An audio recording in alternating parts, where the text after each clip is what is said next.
I'm joking. I'm You joking. see a little countdown. Hi, everybody. This is Nurse Adrienne again, and we're back with another episode of Being the Space podcast where we talk to individuals who are making a difference in our world, and we're discussing how people pivot, what it takes to make changes in your life, to be satisfied, fulfilled in your profession, in your personal life, taking risks, doing the things that people may tell you not to do, right? This is not a podcast about playing it safe in life. This is a podcast about taking on challenges. And today I'm really excited to bring you one of my very favorite people in the world, Dr. Jaykela Reed. She is a doctorate nursing practitioner, and she runs a medical spa. We're going to talk about Dr. Diva Aesthetics and the journey of her opening that business, her journey through becoming a nurse, that choice, and then when it became, evident that it was time to pivot into being an entrepreneur, because many of us are entrepreneurs successfully or unsuccessfully, and it takes time, and there's a lot of moving parts. If you are an entrepreneur, then there are so many moving parts, it can become a bit overwhelming. So we're going to talk about how Dr. Jaykela broke this down and how she's built this very successful business. So welcome, Jaykela. Thank you for coming on the show. Thank you for having me. I love the introduction. I'm really excited to even talk about this topic because I realized that in the coaching space or the consultant space, the knowledge deficit that most of nurses have, and I get that that is a barrier to entry to becoming an entrepreneur. Mm-hmm. And also, I can attest firsthand the fear that a lot of the nurses experience in making that decision. So I'm happy that we're going to talk about when is the right time to kind of pivot and take a leap of faith, and also apply those same critical nursing skills to the business side of entrepreneurship. Right. And I think oftentimes I get an idea that maybe registered nurses, don't really do a full inventory of all the skills they have, or even an LPN for that matter. Anybody who's going to be an entrepreneur. As nurses, we have such a vast amount of training and skill sets, just taking the assessment model and utilizing that in any situation, really, business, what have you, right? Getting the background, measurements, right? Goals, doing an intervention, doesn't work. Okay, it doesn't. Pivot, do something else, right? That is somewhat proven. So let's go back a little bit and talk about your younger self and your journey to becoming an RN, and then continuing your amazing education training as a master's trained nurse and doctoral level nurse practitioner. Give us a little picture of that. Yeah. So I became a nurse at 23, which is fairly young. I was a young mom. I was a teenage mother. Had my first child at 18 and then my second child at 22. At first, I was very reluctant to even talk about my personal life or share my personal journey on social media. Mm-hmm. But I found out that people we want intimacy, and we want to be relatable. So the more relatable you are, the better connection you can build. And I actually realized that when I opened my business over the years of evaluating bigger businesses like Apple and Nike, like that community and that relationship building is so vital to having a successful business and also connecting. Because I think naturally we are people of community. Right. Absolutely. Absolutely. Yeah.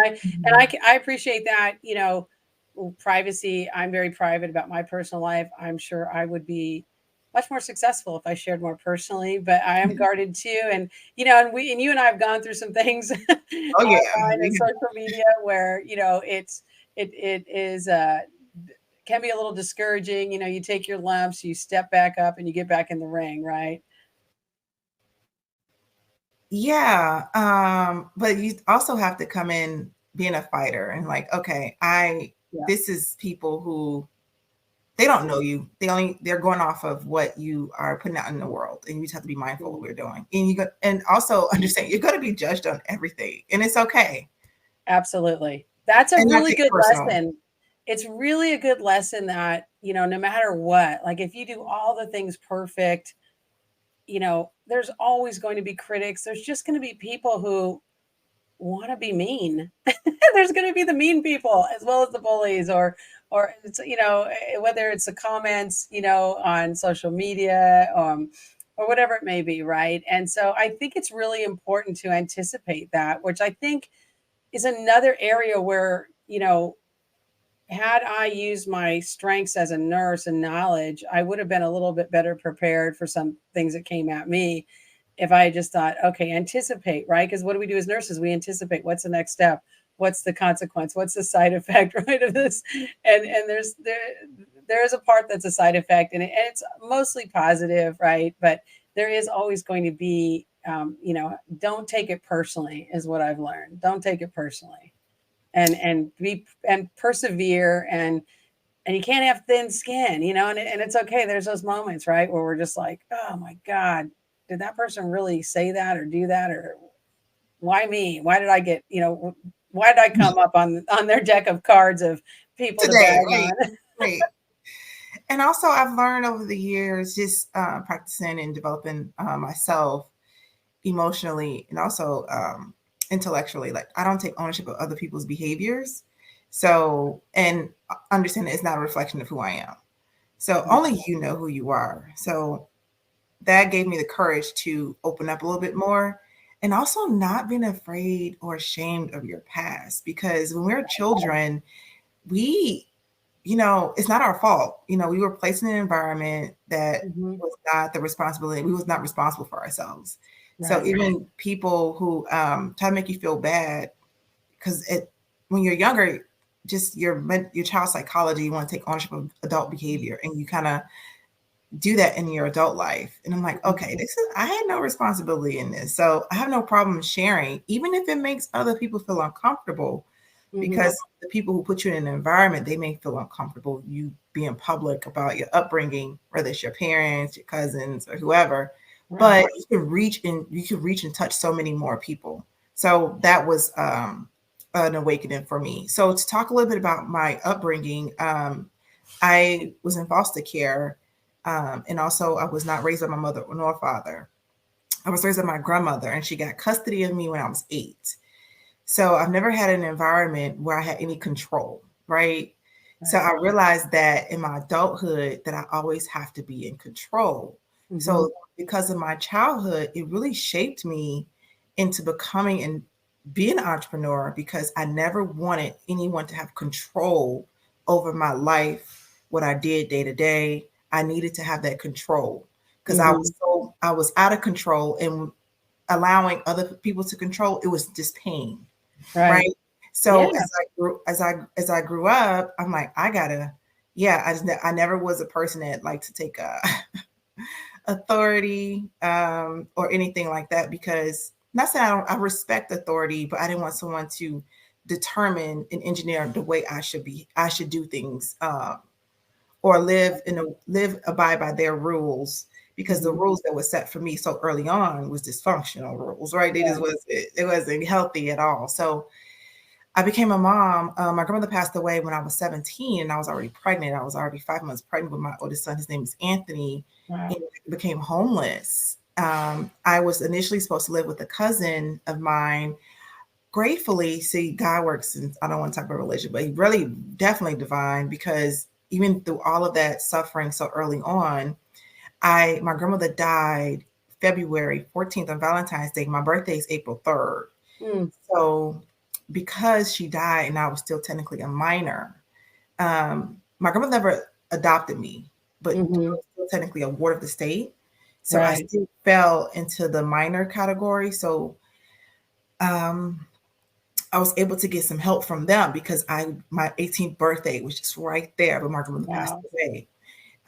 So I did become homeless, and at the time, my son's dad, we were relatively young, and we broke up from my pregnancy, but I did go live with his sister, and I slept on her floor with a brand new baby. And she was in an apartment. You know how you have an apartment, you can rent a room from the apartment. So I slept on the floor, and I was like, okay, I breastfed, because my doctor told me that human milk is for human babies and cow milk is for cow babies. So that was like sold, Right. And it was easier because I can, take care of him with my natural supply.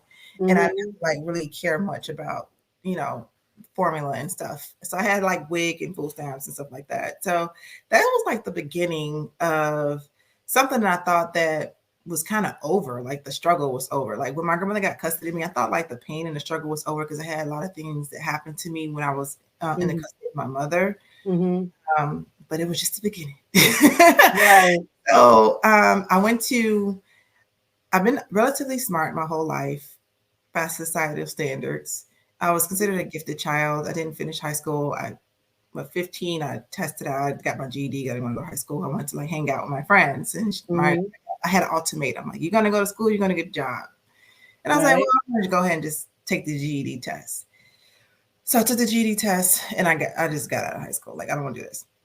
And to fast forward a little bit, I was in school. I went to City Colleges, Chicago, and I met a girl. Her name was Hope Reynolds. And I'm going to try to find her on social media. And I was in microbiology because I wanted to become a physician. That was my initial thing. I've always loved math and science and things like that. I always participated in grammar school. In science fairs, I always won. I can read something and understand it. I just was considered a gifted child when I was younger. And my teachers have always told my mother and my grandmother, like, she is like really, really intelligent. Like, you gotta, do something about it. But they didn't. But anyway, I did it something by myself when I got older. So anyway, at a young age too. I mean, really, 23 to become a nurse and then have already had a second child. And, that's things could really at any point have gone sideways. I mean, I was raised by my grandmother also. And, I often look back and just think, wow, things, I mean, I'm a little older than you. I'm Gen X. So, we were kind of just feral anyways, as a generation of children and left on our own. But things could have really been much worse had, my grandmother not stepped in on some level. So yeah, I applaud you. So so you're thinking, okay, I'm got 2 kids. I'm going to be a doctor. I'm going to do this, or at least you got one and maybe one on the way. And you're in school, which is great. You're in college, and then continue to tell us how that. So I met this young lady. She was she was an LPN looking to become an RN. So she was taking microbiology. And I met her because we was in microbiology. So I met her and she was telling me about this program called Brown Mackey in Maryville. So I was like, okay. She gave me her advisor number. Her name was Felicia, I believe. Anita. And I was like, well, I do need to make more money quicker. Being in a position to be a long time. I need to make some money now. I got these kids. How I came out of homelessness, I was able, because it took a while, it's something called independent living. So I was homeless for a few months until my case manager found me housing, like placement. And I was able to get into like a girl's home, like for young teenage moms. So because I did so well in the program, I graduated maybe like in 6 months and I got my own apartment and I worked at Food for Less overnight, making $8, like $7, $8. Right. Making that money. I was doing what I had to do. I was working in the dairy department. I was front loading the milk. So long story short, I met her and she was telling me about the program and she's like, you can get done in a year or 15 months. And they take like new students every quarter. So I did contact her. I was leaving. I contacted her advisor and she was like, oh, you can come test. And I know this day because I know it was close to the weekend. So we're testing Friday. So it'd be like a Tuesday or Wednesday. Wow. So I went. And now keep in mind, you don't get nursing school. You have to take like a TEAS test or a HESI test. Keep in mind, I was really smart and I knew science. This is what I did, right? So she was like, if you want to come attempt to take a test, because we are now enrolling for another quarter. I went the same week that Friday to the test, passed, and got into nursing school. Wow. So the universe really had things lined up for you. ATITs. I sat there, no studying, no nothing. I just sat there. I was like, I'll attempt. If not, she said, if you can't, pass, we'll give you, study materials and things like that. I was like, okay. So I drove to Maryville, Indiana that Friday, and I passed, and I started school like within a month. Wow. And so right there, I mean, you're really showing us, that you had courage and you're a risk taker. I You said, am. hey, let's go for it. Like, what's the worst that's going to happen? You're not going to pass, and you just have to take it again. But so often, we're presented with opportunities and timing, and we will let that timing, elapse and expire, and not step up and not take that challenge and just say, why not? Right? Because we think, oh, I'm not ready. I need to do this, this, and this, all the things. So you're never going to feel ready for anything, not parenthood, not being a nurse, nothing. Right. That's for sure. So I did the LPN program, and they had something called the LPN to RN bridge. So I became an LPN in 12 months, and they allowed me to take the test. And then you can do a bridge program. They didn't have the bridge at the location. They had one in Fort Wayne, Indiana. So I would drive because the pay difference, Indiana versus Illinois, nurses make a lot more money in Illinois than Indiana. Oh, gotcha. So okay. Once I got licensed in Illinois because I knew I wanted to work in Illinois. I took the NCLEX right away. And then I worked weekends. I was a weekender at a nursing facility, which I hated. I cried going to work. I'm like, this can't be what they taught me. Right? Oh, man. I hate this. And I was like, well, okay, I'm 22, whatever, forget it. I make it $21.50, a lot better than $7 and less, So I worked 16 hours, and I moved to Fort Wayne with my kids by myself.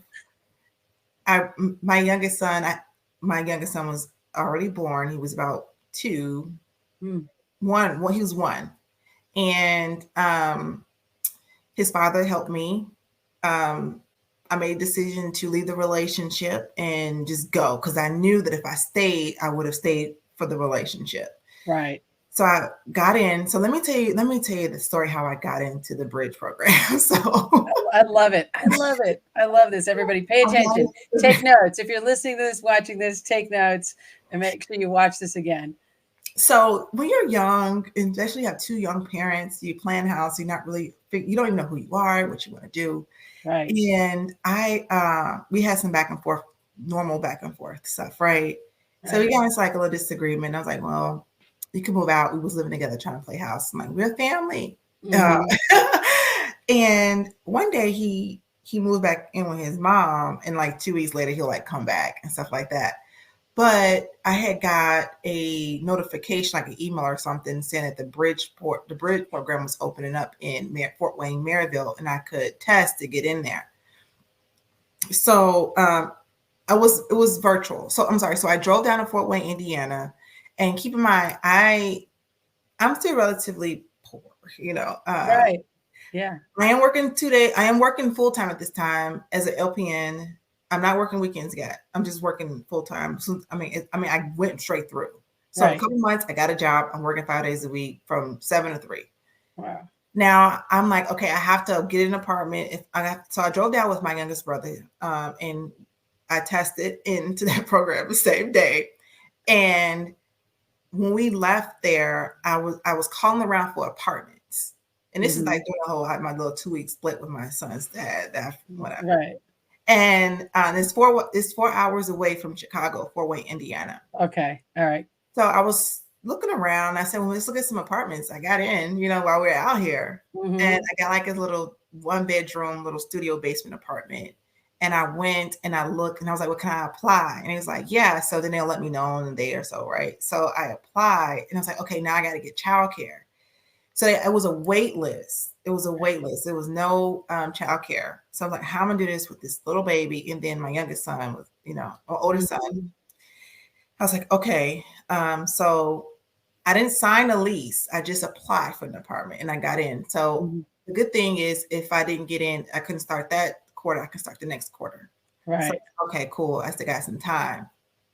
I got a call. The wait list was maybe 6 to 8 months for the childcare. Oh, wow. In Indiana. And that's through the school or just the local childcare center? No, this is through public assistance. Public assistance. I couldn't pay, I couldn't afford. And Right. then I needed my license endorsed to Indiana because I wanted to work, you know. Right. If I'm going to be there, I'm also make some money. So what happened, I'll say within like less than 30 days, back and forth. I don't know what it was. We had a conversation, me and my sons that had a conversation about us trying to work it out. Mm-hmm. Something was in me was like, no, I don't know what it was. And I rejected him for the first time. And I was like, no, I think you should stay with your mom. You know, I'm just, you know, whatever. Just stay out over there. Stay over there. Yeah. I need to figure out some stuff, even though I was struggling and I need him. At the end of the day, I need him to help pay bills, and help me with the kids. You know, I was like, but you know what? I'm gonna have some faith. I feel like something's gonna work out. I just can't be, because it's a distraction. I'm trying to be a mom. It's already stressful, and you're just not giving what I need you to give.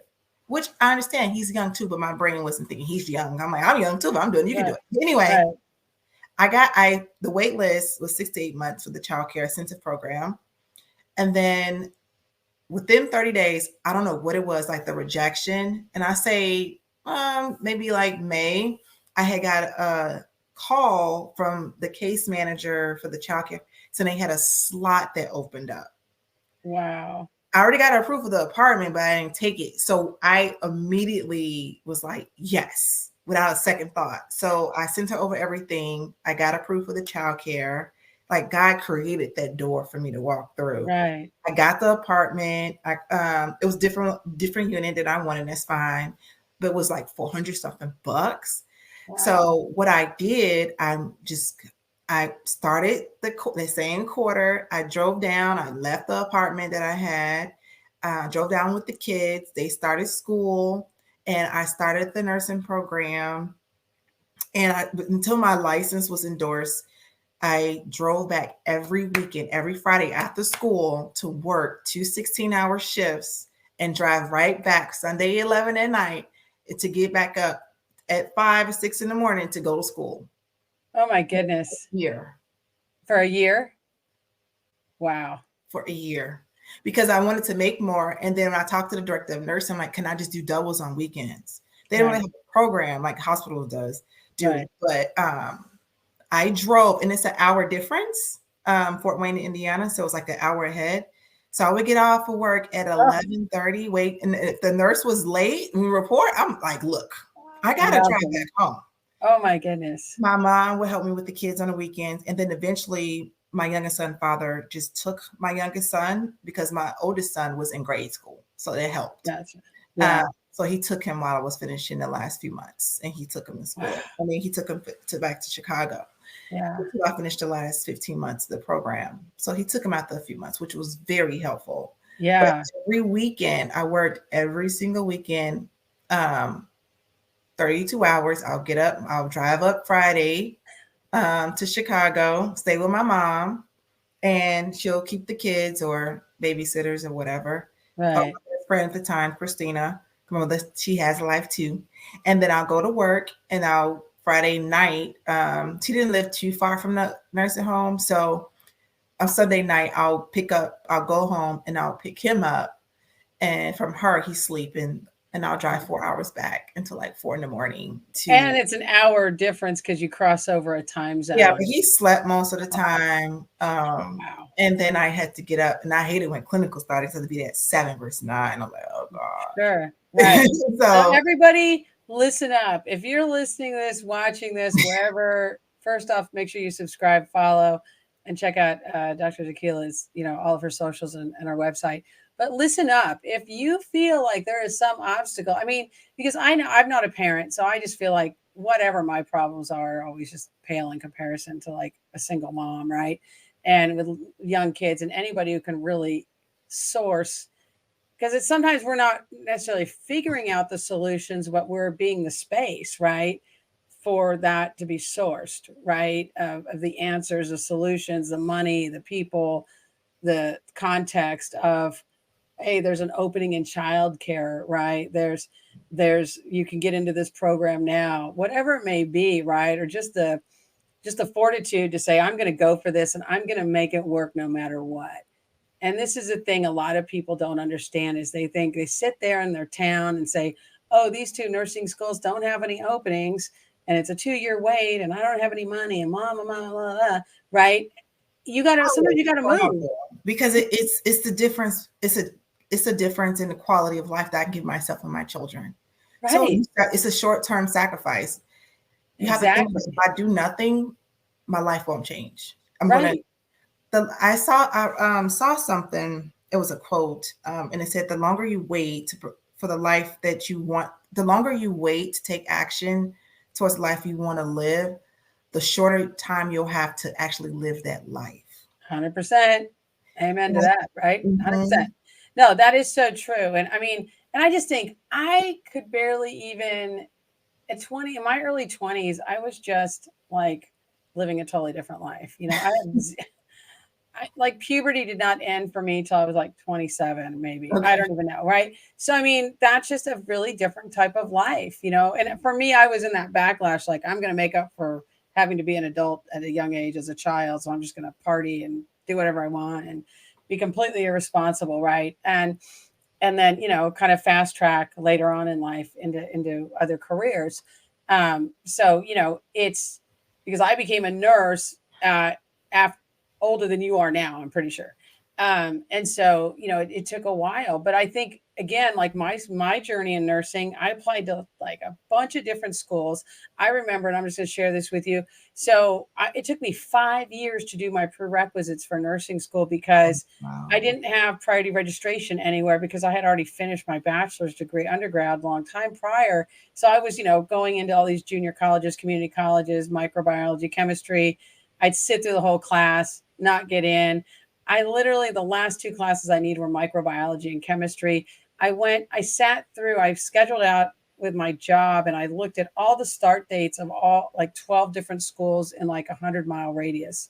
Probably actually more than 100. It was a couple hundred miles, like from San Diego to Central California, which is a huge area. And I just mapped out all the classes because some schools started, you know, a week or 2 weeks different.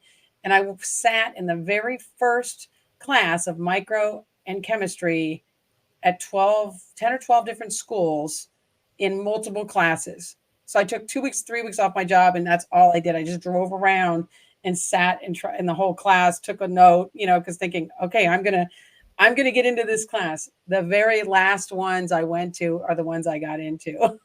The very last one. So if I had just said, F it, I'm not going to do it, this isn't going to work, you know, but I was just like, failure's not an option. I'm going to get in somewhere, whatever it takes. And I got in and finished my prereqs, did a really grueling year of my job as a union organizer at the time, took on some really big assignments so that I would get a lot of per diem.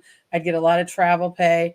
And so that I would have cash when I wouldn't have to work my first year of nursing school. However, I ended up moving and getting into a nursing school 90 miles away, 75 miles away. So again, I was like, okay, this is what I'm going to do. I'm going to do this commute through LA, through all of LA traffic and do nursing school. Because I want to go to this school. It's a top rated school. I only applied to top rated schools, high pass rate. Always check those pass rates. I know you talk about that too. So yeah, I mean, we can do hard things because it's a short term, you know. I can do this for 2 years. You knew you could do it and you sourced the childcare. You thought, okay, I can do this for 15 months or a year, whatever it takes. And it's a big sacrifice. You know, you're not going to concerts. You're not going on vacation. You know, like I never even went really on vacations at that point. But, you know, it's like, you're just grinding. You're just grinding one week at a time, and, you know, and get through. So you get through. So you do all this, which is just amazing. And with 2 little kids, I mean, young kids, right? Yeah, I sure did. They've got all kinds of needs, you know, and I'm sure that was just really tough emotionally to be away from your kids too. You know, but you keep that long game, you know, you have that long-term goal in mind. So you get through, so you get in this program, you're going to Indiana, 4-hour commute, working crazy hours on the weekend. I'm sure there's a lot of caffeine involved. And drinks. Monster drinks, right? That was the thing you'd splurge on, right? And for me, it was like Yes. coffee, just coffee. And so then you get through, you do this program, you're in Indiana, and then did you stay in Indiana, or did you know you were No, going to come back? no. During this time, I was dating someone new that was not a healthy relationship. And it was my first and only abusive relationship. So I was in a physically abusive relationship throughout nursing school. Oh my And goodness. I still had to endure kids, nursing, travel, work. So when that situation ended, which was great, and I got through, like I will be up all night, literally in turmoils of fights and stuff like that, Mm-hmm. and had to get up and take an exam with like 2 hours of sleep, Right. or a physical altercation that happened, and I have like blood in my eyes, like my blood vessels are broken, and people are looking at me like, what is going on with her? And I'm just stressed, or like, did you check your blood pressure? You got blood? I'm like, yeah, I guess, I don't know. Right. So I had to fake it, and even under those extreme circumstances, I still persevered through nursing school. So I finished nursing school. The day I finished, I moved back home that weekend. Like once I took my exit exam, I was like, yes. Like I didn't like whatever. I broke the lease. I paid the fee. I was like, I am out of this situation. I'm out of this environment. Everything. I was beyond happy. But what people fail to realize, so there's like the environment, like you said, the struggle, like the decision. The difference between struggling is the selection of struggle. Like when you intentional discipline, intentional struggle. Like when you decided to drive 45 minutes, you decided to do that. So you are signing up for this struggle. Yeah. You are anticipating. It's a decision. But most people struggle, and it's unintentional, but they've already selected it subconsciously. Right.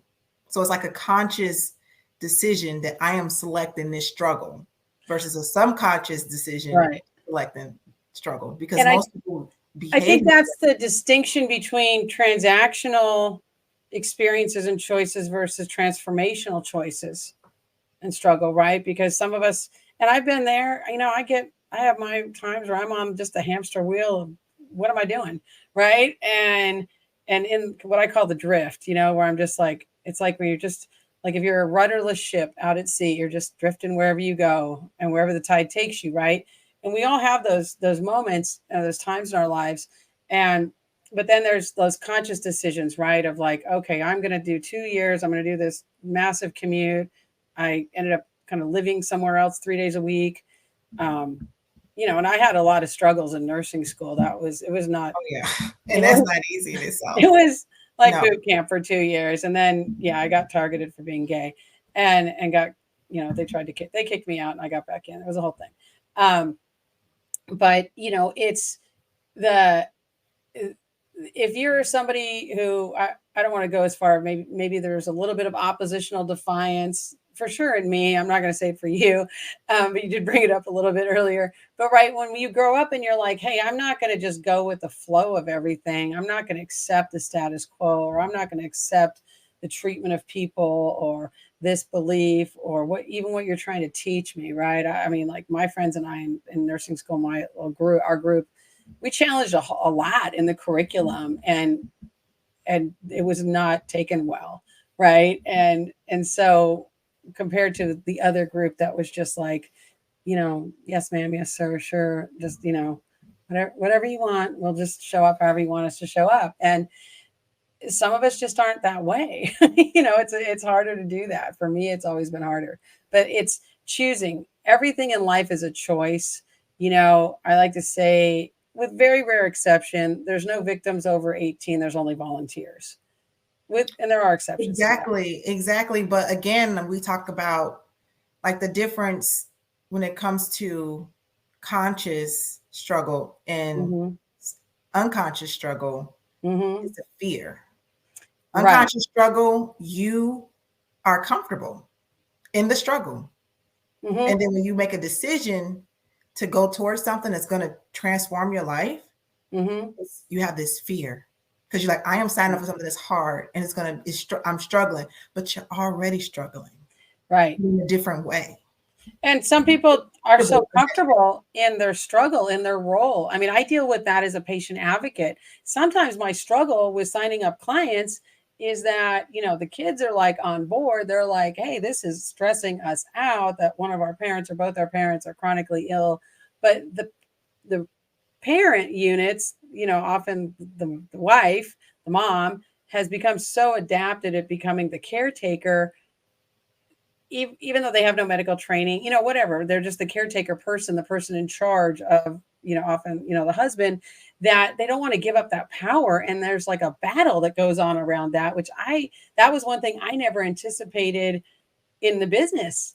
I didn't really expect that. I wasn't ready for that. And I found that is often the case where the kids are just like, you guys have the money, you need this help, just sign here. Let's do this because y'all are stressing me out, because kids are out there living their lives, or adult children, and they don't, they want to have a peace of mind too. But some people are so attached to their role or their drama, their story. I mean, we all know those people, right? Who I used to be one of those people, and sometimes I am. Too. Yeah, absolutely. Of course. My drama, my story, and sure. I mean, we all go through that, right? It's just how long are we going to sit in it, and what's our comfort level? And do we have people around us that can pull us out? We could just say, hey, I am like stuck in it right now. Like, I just need you to kick my ass, or like, just help me out or tell me it's going to be okay. Right. But, we all know those people, though, that no matter what year it is, however old you get, the minute you see them, they've got some horrible thing to say. Some like, oh my God, I'm dealing with, I just have like kind of been around somebody like that. And, I was like, oh, okay, this is how it's going to be, because I know, my boundaries are up, and I've learned over the years, like, I'm like, okay, nursing taught me a lot about boundaries, and about dealing with people with their stories. Right. And I'm like, oh, okay, this is just how this person's going to be. And people like that are usually really self-absorbed also. They believe that they're so giving, but they're actually, you don't often hear, hey, how are you doing, out of their mouth, right?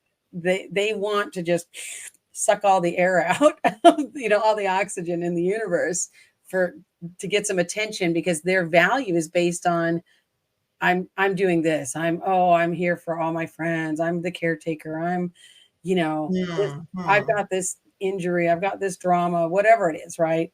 And it never ends, because they're so attached to being in that space of transactional kind of victimhood, that they don't see the transformational possibilities of conscious choosing.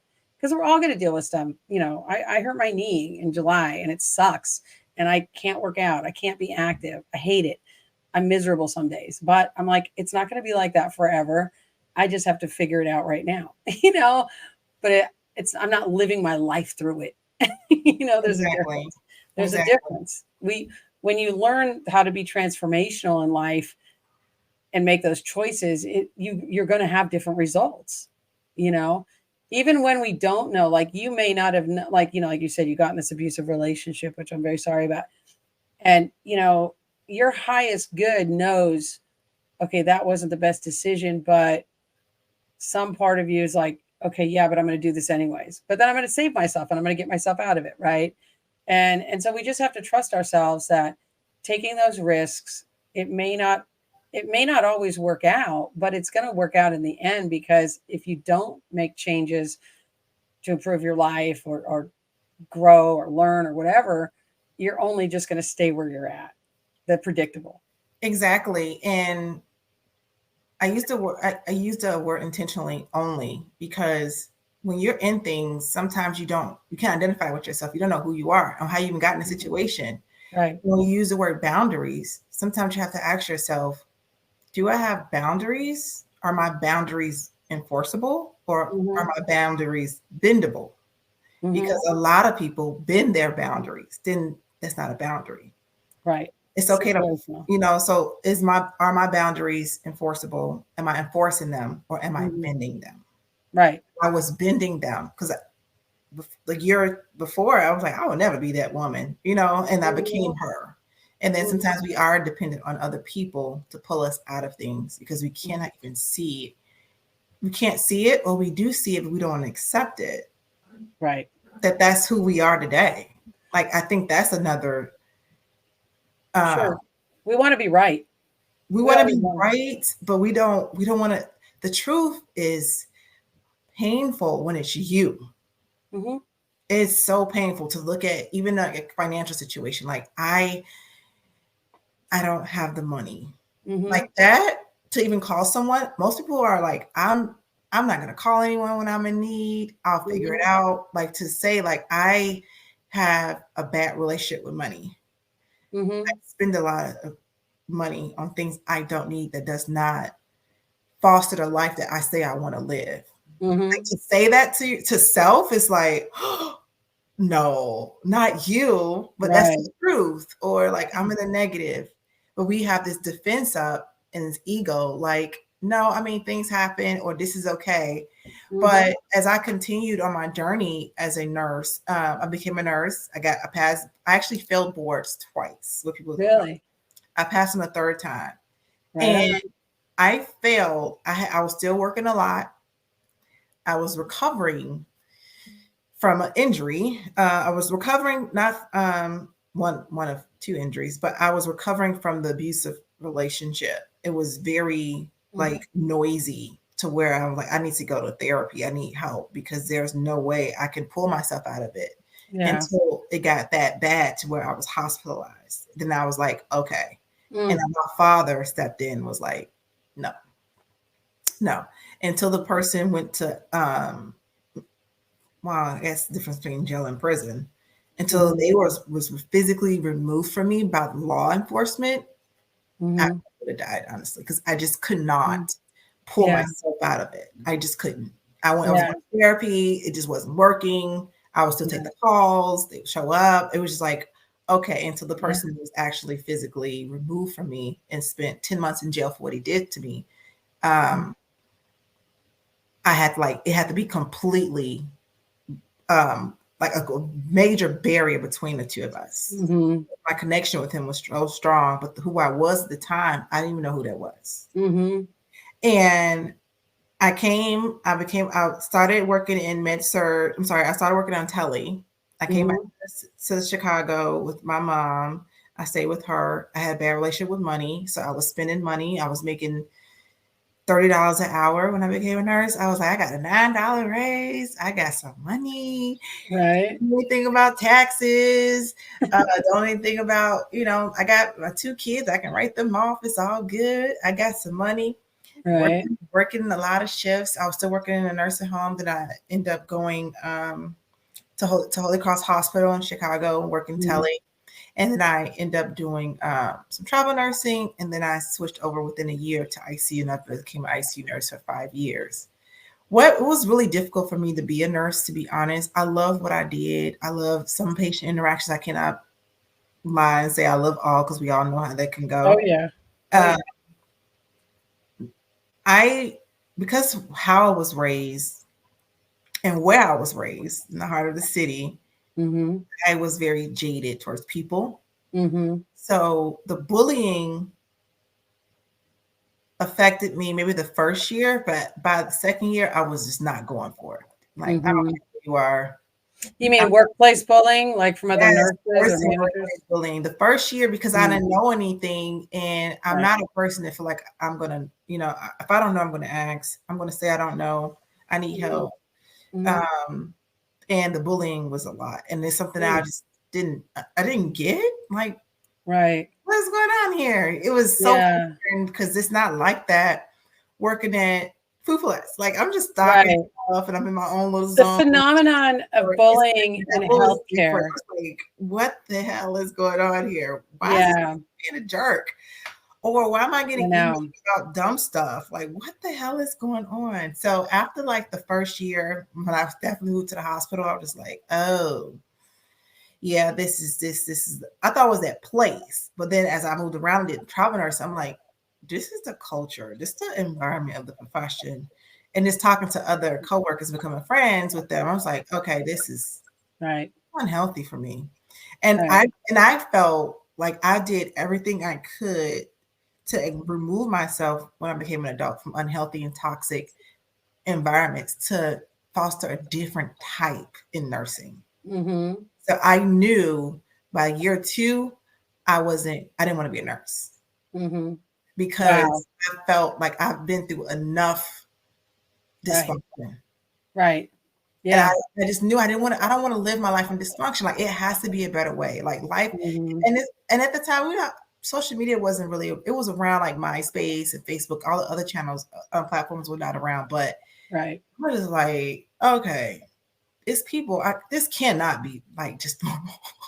Right. And it wasn't really identified as an issue. And I got to say, the same thing happened for me in nursing school. Like, I had never really dealt with that level of, bias Treatment. and Like, it's not overtly. good.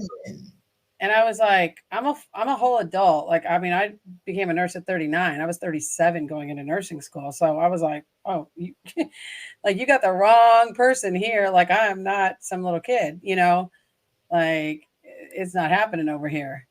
Yeah. So I applied to NP school. The reason why I applied to NP school is because I wanted to have more autonomy. Again, that's like a self thing. Mm-hmm. And I chose acute care. So I'm an acute care nurse practitioner because I have experience in ICU. So I just cared about staying on that path. I love the unit. I love ICU. I really do. That's one of my favorite areas. I am not a psych person. You got to find, that's the thing in nursing. You got to find where it feels good. Like, you got to find your people. You got to find the unit that works, the kind of, like a family, and then especially you work in like a closed ICU, it's like kind of, we get to know each other, and especially you don't have like a lot of travelers and your staff, you kind of get to have potlucks, and it's like a little family there. So you have to work close together in ICU. I mean, the patient comes in, everybody's hands on. Everybody's jumping in the room. Exactly. Right. Exactly. I mean, you cannot. I mean, I hate to say, I'm sure people do it, but you really have to participate as a team on some level, unless you just, because the patient's there. Yeah. We don't have a choice. So even if you don't like someone, we got to hop in. We got to do what we got to do. Yeah. So I decided to become a nurse practitioner. So I chose the acute care path because I was already ICU nurse. Oh, brilliant. I'll just, become an ICU nurse practitioner and eventually go to CRNA school. When people don't know that that's what I really wanted to do. Really? Yeah. So I looked at a few schools. I was going to move to Minneapolis to go to school. I didn't, I was going to apply, but I didn't want to the GRE. So I was looking for schools that, that didn't require that. And then I started to feel a little self-loathing. I moved around quite a bit. I've never been stable my whole life. I've been to 6 different elementary schools myself. Right. And I'm like, am I doing the same thing to my kid, even though I'm doing it in a different way? Like, my goals are different. Right. I'm trying to provide a better life for him. I want him to have the best, opportunities and have a different starting space than I did. So I was like, okay, I'm moving around too much. And I reflect on it now he's older, because in conversations, he said that to me. Like, I'm like, you're so antisocial. I'll just joke about it. And he was like, because I never really have a chance to really make friends because we always gone. We're always like moving. Being in the military, like a military kid. So I was like, okay, if I want to do CRNA school, I'll find a school locally, or I'll wait till you get older. Let him. So by the time he was in 5th grade, foundational, like no one moving around. It's just what it is. Next move is me buying a home or something. So which I ultimately did. Right. And even though we just drove back and forth, like in high school, I make sure you stay same high school the whole 4 years, like stability. Like, even though I wasn't doing drugs and all the other stuff that my parents was doing and not being around, I was not present because I was driving, working, and then recreating a different dynamic, but almost synonymous. Yeah. With what I experienced in that instability. So I decided to plan to get some experience. I worked as a hospitalist, and I did eventually get a job in a unit as a ICU nurse practitioner. And I did love working as an ICU nurse practitioner, especially when you are with a really good group, because they teach you so much. And working with physicians who truly respect nurse practitioners is a different experience than working with some who just don't. So you left the staff position and went with a provider group that then was hired in by a hospital, or? So I was with the provider group the whole way. Awesome. So when I finished NP school, I was with the provider group. Yeah. Oh, that's awesome. I was not a nurse practitioner who felt that I'm an NP now, I need to do my own thing. I knew nothing, and I still don't know nothing to this day. I know enough to maybe, keep somebody somewhat alive. This is my best. But I am a big phone a friend. Like, I will phone a friend. I do not know. I need your help. And people will respect that. And then you're like, okay, what you need, versus you trying to figure it out. In critical care, or just in medicine in general, I mean, there's just nobody knows everything, right? I mean, and in ICU intensivists, those are mostly pulmonologists in my experience that are working. I mean, you have this broad knowledge, but there's just so much going on. There's so much to know. Nobody knows it all. We rely on collaboration. People that don't collaborate in healthcare are going to be the people that are going to have poor patient outcomes. Exactly. What was this turning point for me was when I became a ICU nurse practitioner. I just did not want COVID happen, but I already started my business before COVID, and I got shut down in January 2020. I got my LLC. I was open my doors, and even though it was winter here, I got like a little salon suite. So just back up a little. So 2019, you're thinking, okay, Jaykela, I'm out of here. I love this, but I'm out of here. I've done the time. I've done enough of it, as much as you need to know or do, right? And I started to feel like I traded one problem for another. Gotcha. And yeah. And then you thought, so the med spa business, what was drawing you to that versus some other kind of concierge nursing service or? Well, initially, so my business is AR Healthcare. My DBA is Doctorate Aesthetics, and then my consulting services, Med Spa Biz Academy, which was developed last year. Gotcha. This was created last year. I initially, in AR's initials with my kids, Anthony and Robert, I initially was going to have a pain clinic. I didn't want to do a med spa. People don't even know this.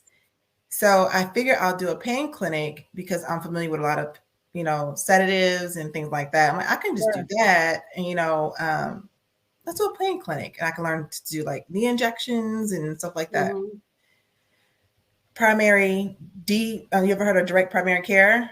But more like pain. So I was going to like more of a pain clinic focus. Right. I wanted something that's cash based. I did not want to deal with insurance. Right. I worked many jobs. I did some locum work, and I wanted to get away from insurance because at one place when I was like as needed and I picked up, I was billing. So it was like we got paid per RVU. Oh, right. And I was like, I do not want to deal with this. I don't care about the code, the spec. It was too much. And I was like, when I get my own space, if I ever decide to do that, I am going to not take any insurance whatsoever. Right. And that's a big complaint of a lot of NPs, right? Because it's just like the reimbursements are lower, the workload, you're just working for like, if you're working for somebody else, it's like these grueling, like you're just like in the churn, like you've got to be like, see 10 patients an hour, do the documentation, and that I hear that over and over again from NPs in general practice. Yes. So cash pay. So you knew you wanted cash pay, cash in hand, not dealing with having to deal with the time of billing, all that nonsense. No. So and then in addition to that, I wanted to make sure that I was able to not only collect a nice amount of cash to where I can sustain my life, also provide really good care. I wanted to have an impact. So that was still important to me. It still is to this day. And then the problems I was facing with the physicians, I feel like I was in the middle. The nurses don't respect nurse practitioners. They want to go back and forth about orders. The physicians want to tell you just want to undermine you when you have an idea. So I was like, oh God, what did I do?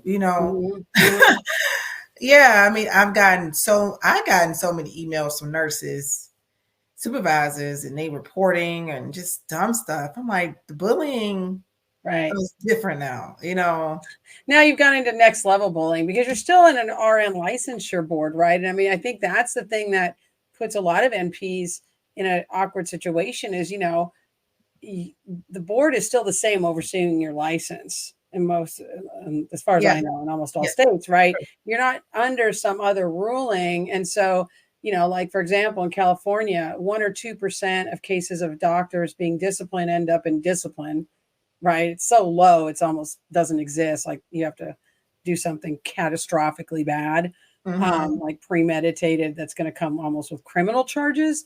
Yet, if you get under discipline or an investigation by the Board of Registered Nursing, you've got somewhere between a 40 and 60% chance that you're going to have some discipline on your license. Those numbers, why? That disparity is just because of oversight. It's arbitrary. The doctors, we definitely respect in the profession and the protection of each other. So even when like the whole DNP thing is respect. So MD's going to stick together. They do. They're going to stick together. Nurses, we kind of bump heads. We don't stick together, and we don't protect each other. Our boards don't even protect each other. We don't even protect each other and stand up for the doctorate prepared nurse practitioner. We bow and say, okay, right, we won't use it, but we kind of somewhat need it. So I mean, it doesn't make sense. And that's becoming such a big issue. And I think we're going to see a lot of change in the next 5 to 10 years around that, especially the next 5 years on that issue. But it continues to be a battleground, which is really pointless, right? Because I mean, that's a whole other topic, another podcast. But so 2019, you're rolling in, or you're going to start you're going to start a pain clinic. Then you decide it's going to be a med spa, and then it's 2020, and we all know, then the panini. So how did I change? How did I change from DPC to med spa? I had a consultation with a marketer because keep in mind I know nothing, right? And I'm like, I need to. That's a lie, but okay. At the time, I didn't know anything about no business, no how to get people through the door. Right. And he said to me, have you thought about a med spa? And I was like, no. I honestly don't know much about med spas or even what that really is because I wasn't really seeing it like that. And I never had anything done, Botox, fillers, or anything like that. And I'm an artistic child. I used to draw. I still draw from time to time, not often, so I'm really busy. But people, structures and the way I look at shapes and things like that. So I was like, well, maybe if I can combine my artistic side with my degree, it'll work out. So I started to do some research. I'm a big researcher. And he said to me, because this is his words, he's like, have you thought about a med spa? Because I'm not sure if we could really help you. And I was like, okay, we're a marketer. He's like, yeah, but we really help like med spas and like chiropractors and things like that. Right. So I got this one guy in Atlanta who does the vampire facial. Ever heard of that? I'm like, no. He's like totally killing it, yo. He's making like $30,000 a month. I was like, wait, he's what? And he was like, yeah, like just look into it. And if you decide, I mean, maybe we can partner back up. He said, but yeah, that's what the money is when you want to be cash. Right. I mean, look at the pros and cons and everything. So I was like, okay, maybe I should do a SWOT analysis. You learn these things, but you don't usually use these tools anymore unless it's an assignment, right? Right. And I was like, okay, let me start interneting, Googling, because I didn't have no one to like people and have ideas off of. So I found this lady. Her name was Barbara Phillips, and she has MP Business. So she's been an MP for like 25 years. She's a practice like 20 years. Wow. But I signed up for one of her programs to do some coaching, and she doesn't have a med spa, but she knows a lot about staying in business. So I did some coaching with her. It was like $1,000. It wasn't a lot, but I at least got a little bit of the basics. Right. Did I learn what needed to be learned now? No, but I learned that I must have a Google My Business setup. I must have, I must market my practice 6 months before I open. Like I knew she helped me start to kind of figure out a little bit. Yeah. So then I'm like, I'm going to be a med spa. Now, people who know me personally, they always say I'm like diva. Like I'm very alpha, Aries, direct, right, very girly too at the same time. Like I like play basketball, and I was like put lipstick on when I do it. So, right. So like such a diva. So that's what came. That's what the and then what I wanted patients to feel like when they came to my space. Like, right. I love that. I love that. Yeah. Diva. So that's where the name was birthed. That's how the name was birthed from Dr. Diva. And I got the doctor part, and this is even though I was only a master's prepared nurse practitioner. I was in DNP school, but it's a TV show I was watching. I used to watch. I don't know if people still watch or if even still on the air. It's called. Her name was Dr. Pimple Popper. Oh yeah. Oh yeah.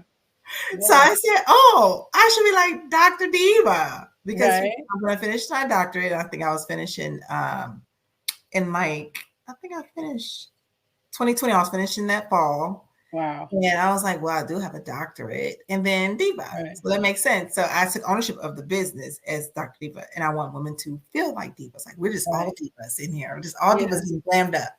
So that was how the name was birthed. Because it is an experience. I mean, you are selling an experience. I mean, from the website's beautiful, all of it. It's you're selling how, I mean, to me, and again, I'm not a girly girl. I've never had anything done. And, I just knock wood in my jeans, but, I imagine, when you're looking at a website, unless you know somebody who knows this spa and is giving a personal referral, right? You're looking at their website, you're looking at who they are, what are their services, and then you're already thinking, how am I going to feel? And that's what you're selling an emotional experience first to bring people in of how am I going to feel? Am I going to feel comfortable? Or, maybe because it could be very vulnerable, right? I mean, for me, I would feel completely awkward in a med spa, just to be honest, because I just be like, I don't even know what anything is even called. Right. And so, so it's like creating that safe space, but then like, hey, you're going to feel great. You're going to be fabulous. So I love it. Yeah. And then creating a safe space for someone to tell you their deepest insecurities. Sure. Right. Right. Yeah. And being an ear and transforming lives on a different level. Right. It really is transformational. Yeah. And because you're deploying empathy, compassion, expertise, and then really becoming, having mastery over your craft of like, you talk a lot about like knowing facial muscles, facial structure. It's not just, sticking a needle in somebody's face. Like you got to know what you are doing and really study it. And patients are not just numbers, and I don't even call my clients patients. I look at it as patients being sick. Right. These aren't sick people. These are clients. They're a client of mine. Yeah. And the difference between a lot of med spas, they have customers, not clients. Right. And a customer is someone who comes to buy from you. And then a return. A client returns. Right. If we focus on building your clientele, they are recurring customers. They're going to keep coming back. Right. And they come back when you are actively listening to them. You're not treating them like a number or a dollar sign. Even though they have lifetime value to you, they have a monetary value to the business, but the relationships are what's going to foster that monetary value, not just a person, because then they become a referral source, right? They're going to refer people, and they're going to refer you because they like you. Right. Even if your service isn't but they have a good experience. They connect with you. They feel safe with you. They will come back to you. Right. This is a different business to where it's not like a hospital. You're sick, something happened, the ambulance have to take you to the nearest place. These are elective services. They get to choose if they're going to do business with you. And then you need to make sure you're helping them in their customer journey to make sure they have a good experience to make an informed decision. But most people make decisions off logic. I'm sorry, off emotion, and they justify with logic later. So when someone walks in your space, it has to smell good and feel good, and people have to be friendly, because now they're letting their guard down, because they may feel a way about even coming to a med spa, especially for the first time. Right. You know, like, well, it's taboo. I don't want people to look. I don't want to look done. You know, Right. and then men, I'm sure, have a totally different experience also in that space as well, of, you know, how they being vulnerable or sharing, you know, hey, this is, you know, my insecurity, or this is a service I want to talk to you about. I did look at your list. I see you have some, you know, some really amazing services and a full menu. Yeah, to me, it's kind of like, because in a doctor, as a patient going to see a doctor, we just don't often have a choice, right? We maybe have a little bit of a choice, but even, you know, it's really limited. We're just like, let me just hopefully have somebody who's competent and I feel somewhat comfortable with their staff and nobody's rude to me, you know, whatever. Right. I think of it like my dentist. I've had some really amazing dentists when I lived in Los Angeles and LA. And I mean, I went to see this dentist for years who had like, I swear his dental chair was like out of 1959 or something. You know, it was like all his stuff was so old, but it was like, you know, it was clean. It was fine. But like, he had never upgraded really anything. And then he, you know, but I loved him. He was great. I loved his staff. He had the vibe. He created the vibe. And then he sold the practice to somebody else who remodeled the place, you know, kept the staff, but really did keep the vibe, you know, like he chose somebody who was really committed, because he knew, hey, I've cultivated this relationship with my patients. And, you know, and again, like for me, I've had so much dental work. That's a vulnerable space. But yeah, it's like, so you build this spa and you're building this business, you're creating it. Here it is, 2023. You're, you know, just been like killing it, crushing it as far as, you know, what you've added in and redesigning yourself and adding services, but also things you haven't added, right? So can we talk a little bit about like that, you know, about the financial, the business savvy, the kind of gimmicky part of med spas that people get drawn into, nurses might get drawn into, versus how do you consciously decide these are the services I'm going to offer and the margins, instead of I'm going to not buy this $250,000 piece of equipment or lease something or get into like all this debt. A lot of nurses in general, and this is what I have seen over the years, don't truly understand what services to offer and if they should even open a med spa. So I have a questionnaire I ask people in the intake when people book consults with me: should you even open a med spa? You need to reflect on that before you decide to invest any type of money into any business. Should you do it? And give them the real deal on what it takes to become successful. And success is defined by each individual, but there are metric success, right? There are monetary gains that you could measure to determine if you're successful in this business, right? Right. So I say that to say, but a lot of people don't know how to do those numbers. They don't understand like margins. They think, oh, okay, if I do, you know, $250 treatments times X, I'm going to make $500,000. But then they don't do the math of the overhead, right? The taxes, if you have staff, how are you going to scale? How are you going to hire people? Who's going to, you know, all those costs of doing a website, your policies and procedures, you know, accounting, all that stuff, right? I mean, it's a business. So most nurses don't have business. Right. They don't have businesses. They have hobbies. Right. And I say that all the time, or hustles. Especially when we come from an environment where we always had to hustle. We hustle. We don't have a business. We're not bosses. We're not entrepreneurs. We like to call ourselves that for our ego. But a lot of nurses do not have businesses. They have side hustles. So when you do not have that structure and those systems in place, you do not have a business. You have a side hustle. Right. You've got a hobby, right? You've got a hobby is what you've got. And that's so important. And how do you, so when we're going to talk about this academy, and I'm pulling up the website right now so I can put it up on and scroll it on a banner. So when you are talking to people, you've got this academy. So you start this business, right? You go full on ahead. Then you realize, hey, there's other people who need, the services of coaching to start the business. So then you start the MBA, is that it? Med Spa Biz Academy. I love it. That's brilliant, right? Brilliant, great website. And so now you're running multiple companies, right? Oh, God.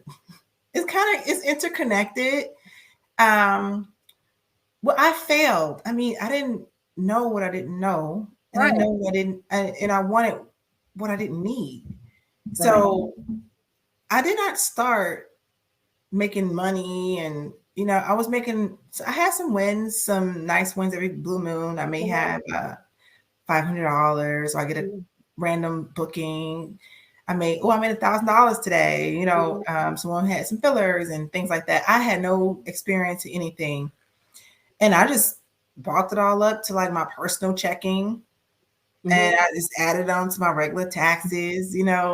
Right. I was using Groupon. So even if you Google Dr. Eva Steck, you might see my old Groupon ads. It'll just say not available because I can't remove it. But I was using Groupon. I mean, I was like so in the red. Oh God, it was horrible. Right. I was using my own money to fund and buy inventory. Yeah. I knew nothing about business credit. I knew nothing about having an actual business structure. I had my LLC. And that's all I thought I needed. Like, oh, I got my LLC. I'm in business. LLC, you just have an LLC. Doesn't mean you have a business. Right.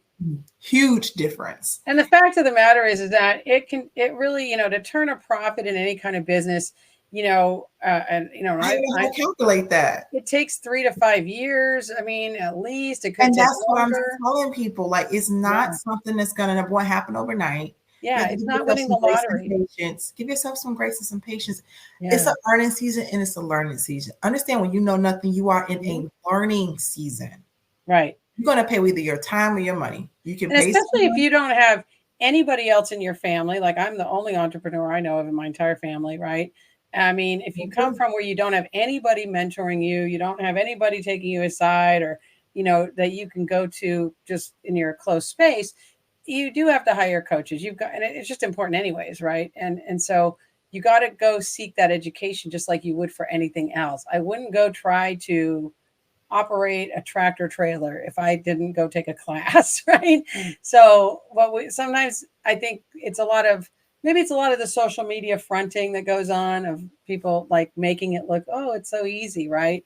It takes a lot. You got to fail your way to success. Oh my God. But you want to also reduce your risk mitigation, because you look at it, risk mitigation, because when you look at it, when you know nothing, you have high risk of failure. You don't have someone you could consult with. And I don't even, in the nursing world, that word coach, I kind of moved away from it, because when you think about it, look at the Bulls. Phil Jackson was a strategist. Right. Strategize. At the end of the day, a coach is, I look at it more of a motivator. I'm not trying to motivate you, I'm trying to make you money. Let's look at the whole picture. Let's figure out a strategy together to make you a profit, at least get you back the bread. So when I have coaching calls or consulting calls, they have an intake questionnaire, and I had to implement that, because they will get on the phone with me or Zoom and they ask me certain particular questions, and I'm looking at a different angle. First, I need to assess the whole picture. I need to look at the whole picture. It's almost asking me like diagnose you.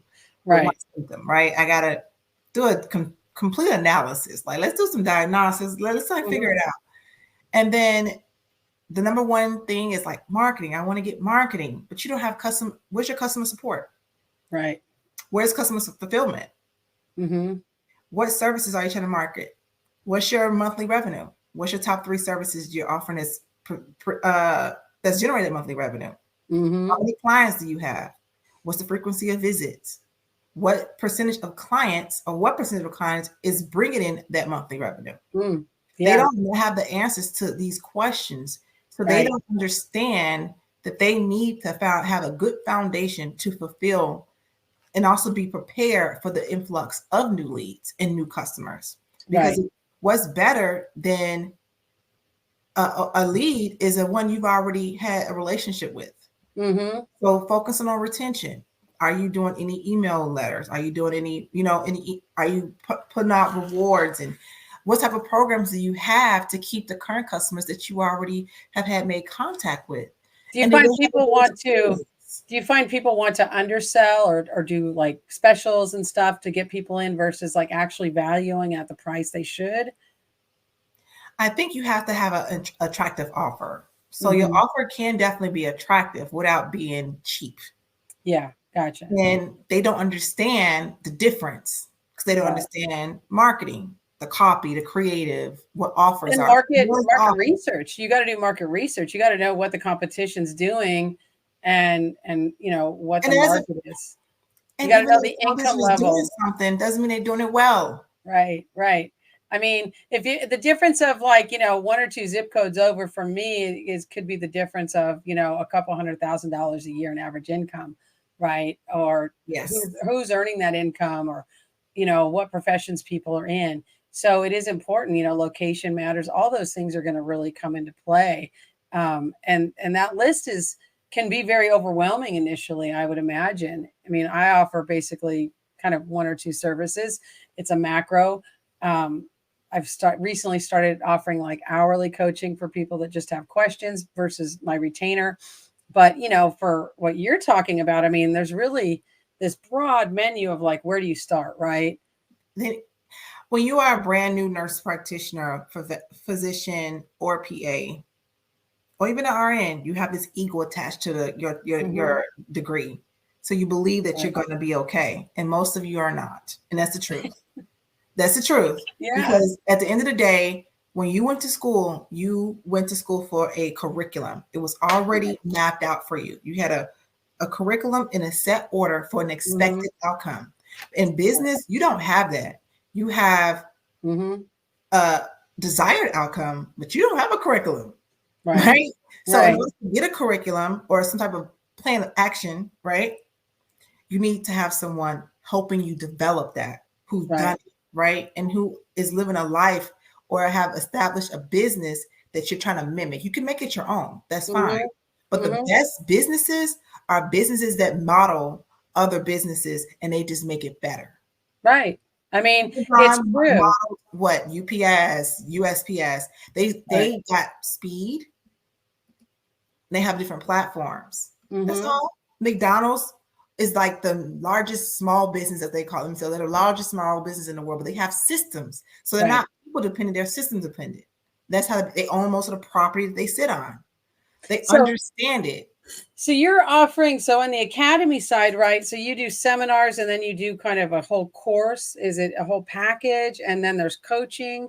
So is it a few different services under that you are kind of taking people from, I've got $100,000 saved and I want to start a med spa, or I have no money and I want to start a med spa. And is it the business part and the clinical application, or both? I do teach Botox fillers and things like that. I don't do it often. I've had only 3 trainings this year, and I don't push that. And the reason being, because if you're a brand new nurse and you just want to learn injections, or you already established you want to learn injections, come on, that's fine. Right. But what are you going to do after? Right. What's the plan after? Right. So I'd rather focus on the plan development with you, because that's where my passion lies. I love doing what I do. Yeah. My passion really does lie. Like if you look at my library, like it's crazy. It's all I do is like read business books and marketing books, right? Right. So that's where my passion lies. So I love talking about it and I love teaching it. So in the actual Med Spa Biz Academy, there's one big course, more A to Z. But the consulting services are really geared. If you want to have, the program could be for 3 avatars, but it's 2 that I really target. The person that doesn't have any money is just not a good fit, because I can't invest if you're not willing to invest. Right. If you have no money, and I mean, you can't have a business with no money. Not this business. Maybe FBA drop shipping, some internet online business. Right. Brick and mortar business. You need print on demand. Do print on demand. Don't do med spa. Right. You can't do this. And what would you say is like the amount of money that people should be thinking to come in with on a med spa business? I mean, I know it's going to vary across the country, but like, it depends on your goals. So let's say if you want to start in a salon suite, I'll say between 20 and 30 grand because it's small. Most of your money is going to go towards the legal piece, the consulting, and then the marketing because we got to get people in the door, right? Because you're not visible. So when you have visibility, signage, you have foot traffic, you'll have to pay for marketing because no one know who you are. But when you're hidden inside of a building, you would get lost. No one will ever visit you. So you have to have more dollars for ad spend. So I'll say between 20 and 30,000 for sure. Gotcha. But if you are a person that you can afford to have a storefront, things like that, definitely like 100, 150,000. Right.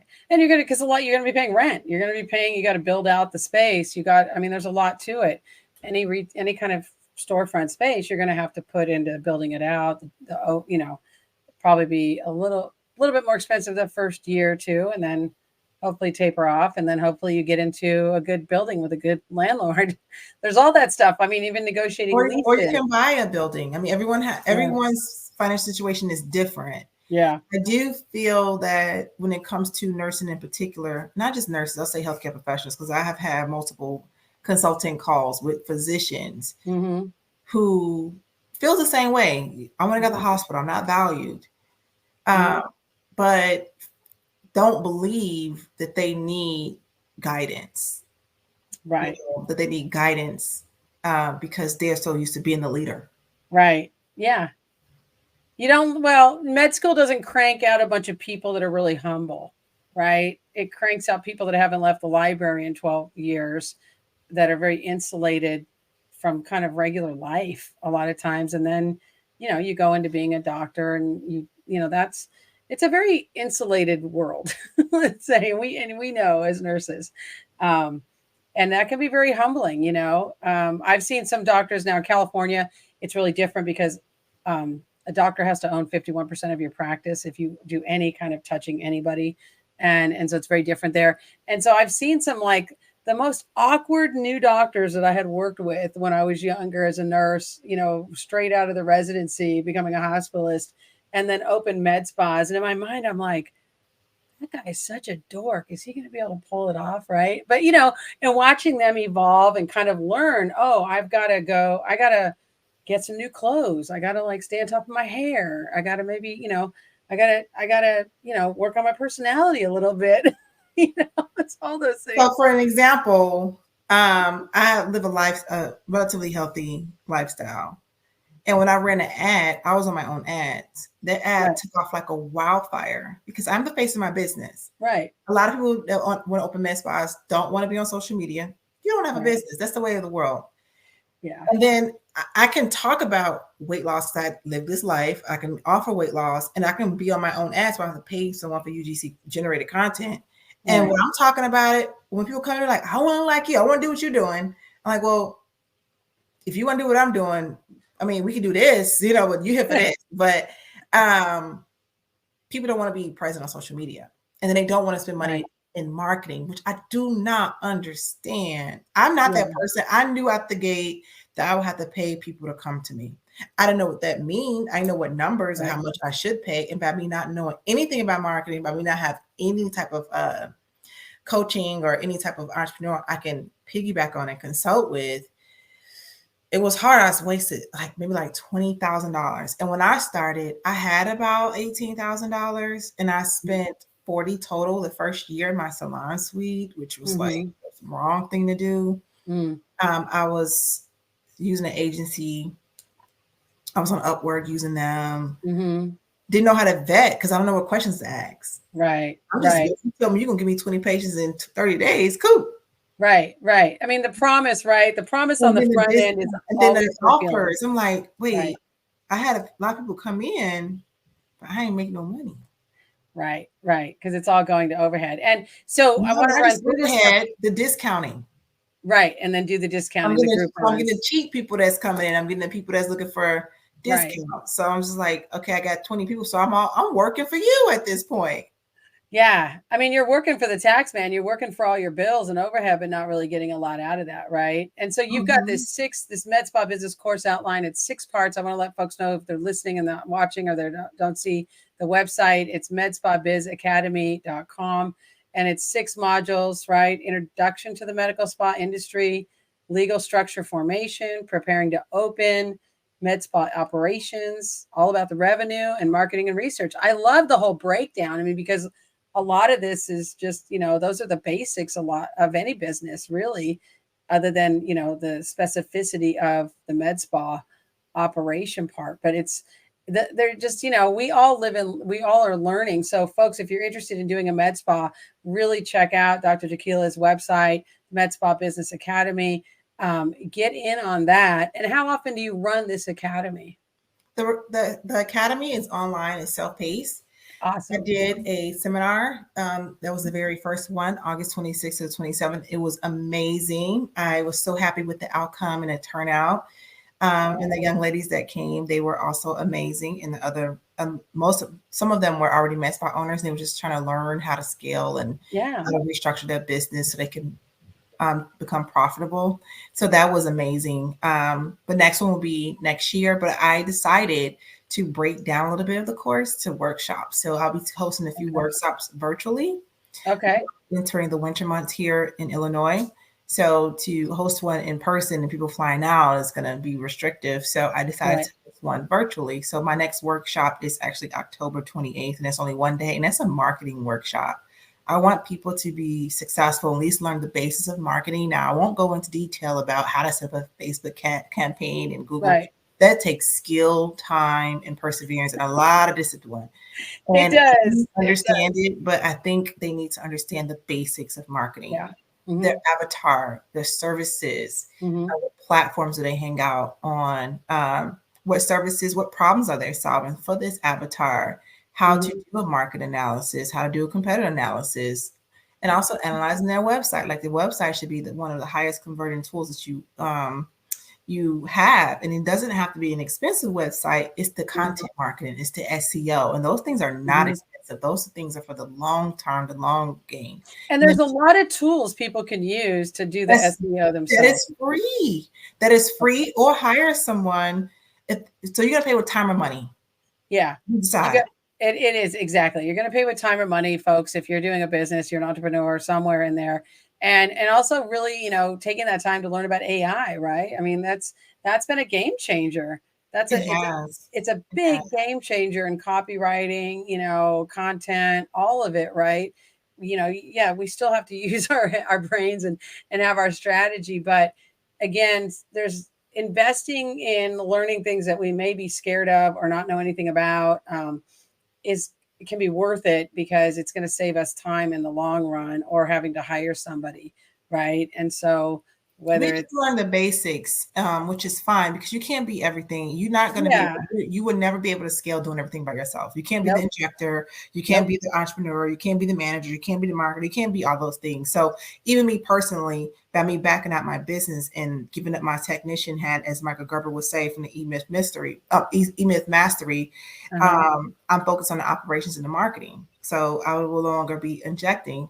And I understand that I might take a financial hit, most likely, because we want me to do the injections. But I don't have nurse practitioners on board. I mean, I'll teach them my techniques, but you can't scale. You cannot do it. It's not possible. Yeah. And I get initially you may have to wear both hats, and you may have to live in duality, but you have to have certain days you're doing administrative stuff. You have to have certain days you're taking patients. So 2 and 2, 2 and 4, whatever you want to do. But I'd rather be open 3 days a week, understanding the business operations, having product price where I have a profit. So when I am there, I am profitable. Right.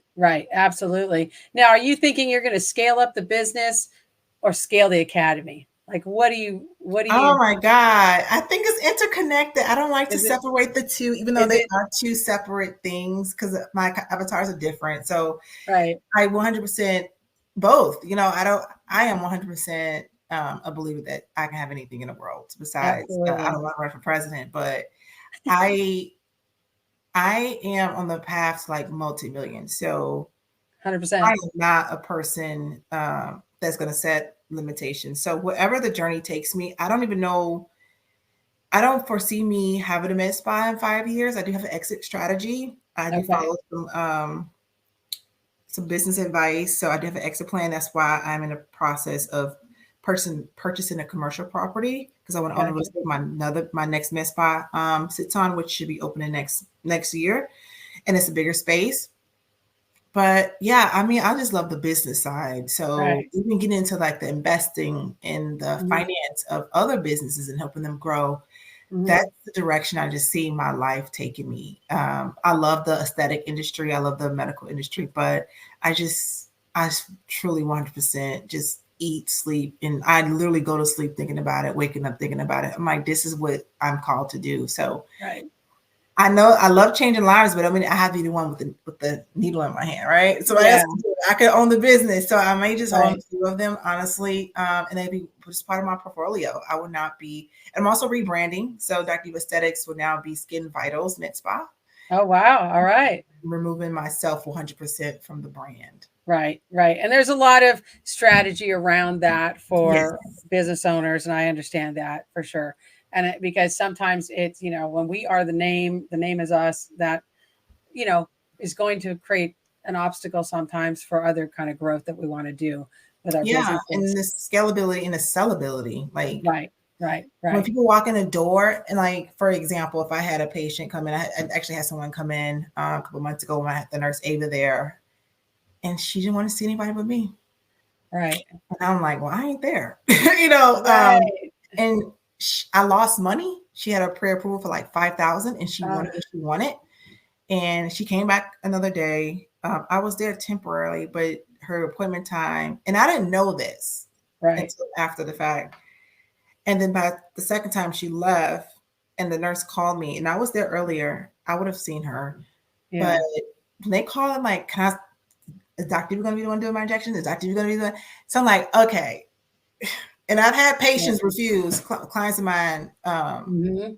say, no, I don't want the nurse. I want you to do it. And that's like when, and I don't know what the name of that phenomenon is called, but right, it can kind of damage your business when you get that hyper like relationship with people, and then you're trying to scale, and it's like, no, you're going to have to see this other person, or, this other individual, and they're qualified, or it makes, it also creates other opportunities if you want to, raise your prices for you to do the service. But again, there's only one of us to go around for whatever service we have. And Can't that's, do everything, right? I know yeah, you want me. I love people who love me, but I'd be like, I got to go. Or they'll right. do a little bit of a service, and or they'll let Ava do her boat. Like I had someone other, like I'll let her do my Botox, but she's not doing my fillers. Like you have to, I'll Yeah. let you do heck.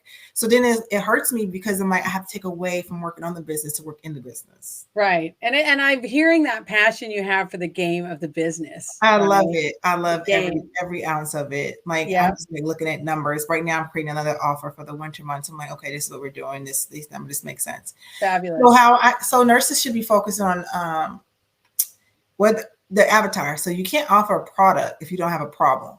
Hmm. So every business, the world is a business. Every business solves someone's problem, housing problems, Right. health problems. And those business and you've got to be able to convey what is the problem you solve. Clear, Clear. and your Yeah. mission and your values and your goals. Like, why are you doing what you're doing? You can't. Mhm. I'm not talking about being so vague. Oh, I just want to help transform lives. You could do that in so many other ways. Why Right. this business? Right. Right. Oh, how would you do? How would you do that? Right. And it's And the not way money. that you are creating a transformative, the academy, right, is a transformative experience. It's the It really creating is. it on demand so anybody can take it anytime, right? I mean, there is a need, like a lot of us, yeah, we want to do stuff in person, but then it's kind of like have our lives adapted out of that a little bit, like You, but you have to have discipline though. Like you have absolutely. access for a year. So you know what? Let me go ahead and lock in. Maybe I can run a promo. Those things Mhm, I can kind of discount, not too much, but because it's a mhm. lot of information in there because of the profit margins. But yeah, if I'm running a promo, get it on a promo and you have Right. access to it just so you can take it later and say, oh, I'll start this next month. But the thing is, people be stuck in analysis paralysis, or they wait for the right time. That's never going to be a right time to do anything. Right. Have you ever had any situation in your life and say, now's the right time? Right. I've never had anything that happened like, well, now's the right time for me to do this. No. Like, nobody's gonna ever give you that permission, right? It's nobody's ever gonna come and say. So, I mean, I want to say, like, right, we're going into the holiday season. If you are thinking about opening a med spa, don't, miss this opportunity. Tell people, hey, what I want for Christmas, I want you to give me money now so I can do this academy. What do I want for my birthday? Gift me money towards this, right? To take the academy, do the academy, or give yourself that gift, right? You have to invest in yourself. I have had coaches. There are very few people that just out of the box are just going to be successful at what they do without some kind of coach, training, whatever it might be, whether it's business or on the physical side or emotional side, whatever it is. We all have coaches. Don't believe anybody who says they don't. You have to. You've got to. We've got to help each other and collaborate. So, I mean, I'm really excited to see what else you evolve into with the academy, because I see this entrepreneurial, this business strategist here in front of me, and I know it's just limitless for you, Dr. Jaykela. I really appreciate you being here, joining us and just sharing so much. I hope everybody's taking notes, and anything else. I know now you people can get on your mailing list also. Yes. Gotcha. And on your the med spa, right? Do you have a mailing list on that? I do. But the best way is hello@medspabizacademy.com. hello@medspabizacademy.com. All right, great. And then social media. Where do you like people to see you on social media? Where's my name? I'm very transparent. Dr. Jaykela Reed. I'm on Twitter. Instagram is kind of where I hang out the most. Okay. Yeah. Also, my website, you can always go to medspabizacademy.com. I'm always checking those forums and those comments, and any TikTok and also Facebook. Great. Awesome. I think, the financial piece here is so important, the being real with ourselves about what we're selling, what's the problem we're solving.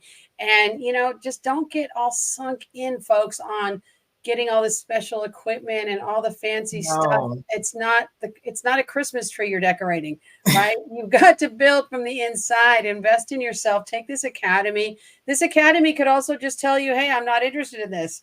Maybe I want to do something else before you get all invested. This is a good thing to do before. If you're just thinking about it, it looks great. You see all the cool kids are doing it. Find out, if you do these courses, I'm sure you're going to have that self-discovery, right? And exactly. And learn, hey, is this going to be even for me? Maybe it's going to be something else, and that's okay. Because we're always pivoting, we're always adapting and changing. That failure in life is only a failure to adapt. Everything else is you fail till you succeed, right? Think about the light bulb. How many bad ones were made? Right. We're just failing. And so I'm excited to have you back again, and as things evolve and continue this conversation. Any final words, Dr. Jaykela? Yes. I want people to know that they can do it. They can do it, but you have to believe you can do it. And I know you may hear this often, but until you say it and feel it with a conviction, it's only just hearsay. You need to know that you got this. Mm-hmm. Right. And our circumstance, our history, our past does not define our future. You define your future. Right. It's not the limit, right? It's not the limit. We are, both people that have overcome a lot of adversity, you especially in your experience in life. And, it is so important for people to see you and to see your face out there and what you are creating, because there are a lot of, especially young nurses coming out that are looking for mentorship, that are looking at all these bells and whistles of businesses and things to do. And, it's important to understand, hey, you got to get to the hard work. You got to do the work inside and say, hey, I'm worth it. Not only are you worth it, and I'll leave you with this as well. I was watching Oprah, who I love, and she was doing an interview with the great late Maya Angelou. Mm-hmm. And she built a school. Oprah built a school in Africa. And she looked at her and said, this is going to be my greatest legacy. my greatest legacy. Mm-hmm. And Maya Angelou said, you don't know what your legacy is going to be because you never know how many lives you touch. Right. Absolutely. We're out here touching lives. And so, you guys, thank you so much. And if you are watching this on YouTube, make sure that you subscribe and follow if you're watching anywhere else, any other place that you get your podcasts. And make sure you check out Dr. Jaykela on all of her social media sites and follow her and subscribe. Thank you so much for being here on Being the Space podcast. And if you guys out there listening or watching have a topic you want me to cover, or somebody, if you're interested in being on the show, just contact me. Just put a comment down in the comments on YouTube, or you can also reach me at info@nurseadrianrn.com. Thank you guys so much. Thank you, everybody, for listening. Thank you, Dr. Jaykela. I appreciate your time. Bye-bye. Thank you, guys.